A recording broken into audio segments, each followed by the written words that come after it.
उत्तर प्रदेश के बहराइच में 13 अक्टूबर को दुर्गा प्रतिमा विसर्जन के जुलूस के दौरान पत्थरबाजी, फायरिंग और आगजनी की घटना हुई। बहराइच के महाराजगंज इलाके में हुए बवाल में एक युवक की जान भी चली गई। आरोप है कि रामगोपाल मिश्रा की पिटाई के बाद गोली मारकर हत्या कर दी गई। इस पूरी घटना में 12 से ज्यादा लोग घायल भी हुए हैं, जिनका अस्पताल में इलाज जारी है। देखिए, बवाल के बाद इलाके में तनाव बना हुआ है। वहीं सोमवार की सुबह एक बार फिर से बहराइच में तनाव भड़क गया। आगजनी और तोड़फोड़ की घटना हुई। उन्होंने दुकानों से लेकर शोरूम तक में खूब तोड़फोड़ और आगजनी की। इतना ही नहीं, एक अस्पताल में भी आग लगा दी गई। घटना के बाद पूरे इलाके में पुलिस फोर्स को तैनात किया गया है। लेकिन सबसे बड़ा सवाल इन सब के बीच यही है कि आखिर इस पूरी घटना का जिम्मेदार है कौन, चूक कहां हो गई। देखिए, बहराइच में उपद्रवियों को कंट्रोल करने के लिए डीएम से लेकर एसपी तक सड़कों पर रहे, लेकिन उपद्रवियों ने किसी की नहीं सुनी। वहीं इस घटना पर मुख्यमंत्री योगी आदित्यनाथ के निर्देश के बाद लखनऊ से एसटीएफ चीफ अमिताभ यश भी बहराइच पहुंच गए। इस दौरान उनका एक अलग ही रूप दिखाई दिया। अमिताभ यश पुलिस फोर्स के साथ बहराइच की सड़कों पर उपद्रवियों को दौड़ाते हुए नजर आए।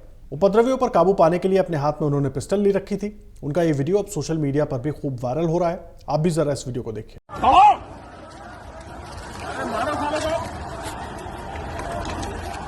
वहीं बहराइच में भड़की इस हिंसा पर जमकर राजनीति भी देखने को मिल रही है। जहां सीएम योगी ने कहा है कि माहौल बिगाड़ने वालों को बख्शा नहीं जाएगा, वहीं विपक्ष यूपी सरकार पर हमलावर है। सीएम योगी ने अपने ट्वीट में लिखा, जनपद बहराइच के महसी में माहौल बिगाड़ने वालों को बख्शा नहीं जाएगा। सभी को सुरक्षा की गारंटी, लेकिन उपद्रवियों और जिनकी लापरवाही से घटना घटी है, ऐसे लोगों को चिन्हित कर कठोरतम कार्रवाई के निर्देश दिए गए। सीएम योगी के इस ट्वीट के बाद यूपी सरकार के मंत्री संजय निषाद ने भी कहा कि आरोपियों के खिलाफ कड़ी कार्रवाई की जाएगी। बहराइच की घटना पर समाजवादी पार्टी के राष्ट्रीय अध्यक्ष अखिलेश यादव ने कहा कि सरकार को न्याय करना चाहिए।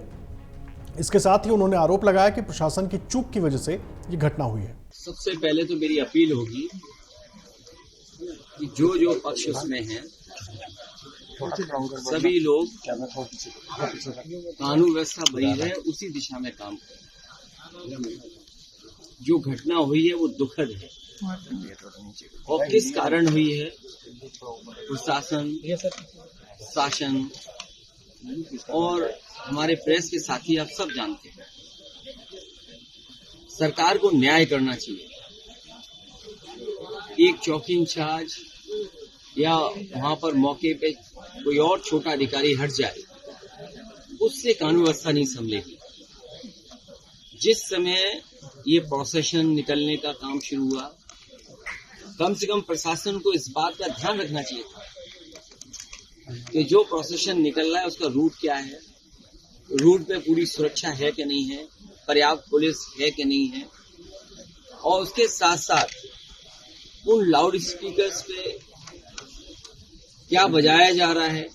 अगर ये बात मैं कहूं तो हो सकता है सरकार कुछ और बात कहे, लेकिन कम से कम प्रशासन को यह ध्यान रखना चाहिए था कि आखिरकार क्या बजा रहे हैं, क्या किसी को अपमानित कर रहे हैं।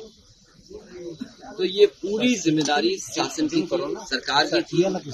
समाजवादी पार्टी के सांसद अवधेश प्रसाद ने कहा कि सभी से निवेदन है कि सभी सौहार्द कायम करने में और आगे कोई घटना ना हो और शांति कायम करने में अपना हर तरह से योगदान दें।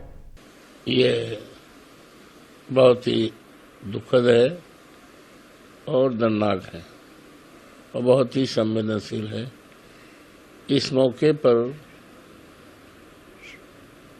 समाज से, वहाँ के सभी समाज नागरिकों से, वहाँ के निवासियों से मेरा विनम्रतापूर्वक निवेदन है कि सौहार्द कायम करने में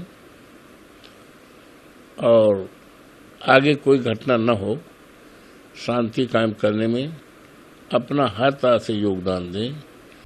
वहीं कांग्रेस नेता अजय राय ने भी आरोप लगाते हुए कहा कि बीजेपी ही बहराइच में दंगा करवा रही है।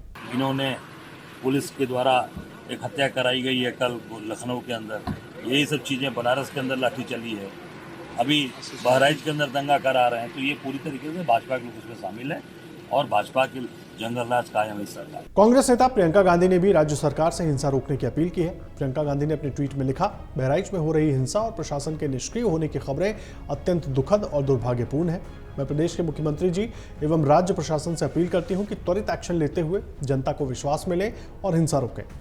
दोषियों पर सख्त से सख्त कार्रवाई हो। जनता से मेरी करबद्ध अपील है कि कृपया कानून अपने हाथ में ना लें और शांति बनाए रखें। देखिए, वहीं उत्तर प्रदेश के उप मुख्यमंत्री केशव प्रसाद मौर्य ने सोशल मीडिया प्लेटफॉर्म एक्स पर पोस्ट करते हुए कहा कि उत्तर प्रदेश की शांति और सौहार्द बिगाड़ने की कोई भी साजिश सफल नहीं होगी।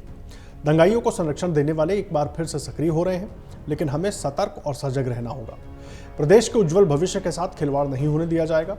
दोषियों को कानून के दायरे में लाकर सख्त सजा दी जाएगी और पीड़ितों को पूरा न्याय मिलेगा।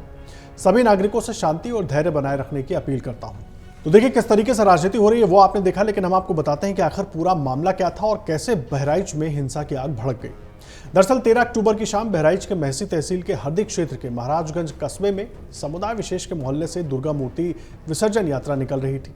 आरोप है कि इसी दौरान डीजे बजाने को लेकर दो समुदायों में हिंसक झड़प हो गई। इस बीच कुछ लोगों ने छतों से पथराव शुरू कर दिया।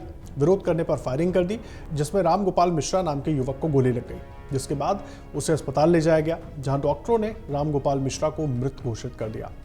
रामगोपाल की मौत की खबर फैलते ही पूरे जिले में हड़कंप मच गया। लोग सड़कों पर उतर आए, तोड़फोड़ और आगजनी शुरू कर दी।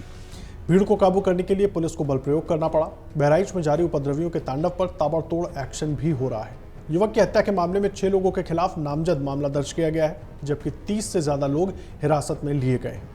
तनाव अभी भी बना हुआ है। प्रशासन की कोशिश है कि जल्द से जल्द तनाव खत्म किया जाए। अगर आप ये वीडियो YouTube पर देख रहे हैं तो हमारे चैनल को सब्सक्राइब कर बेल आइकन दबाएं, और Facebook पर देख रहे हैं तो हमारे पेज को लाइक करें। 8 मिलियन प्लस सब्सक्राइबर, आपके इस भरोसे के लिए बहुत धन्यवाद।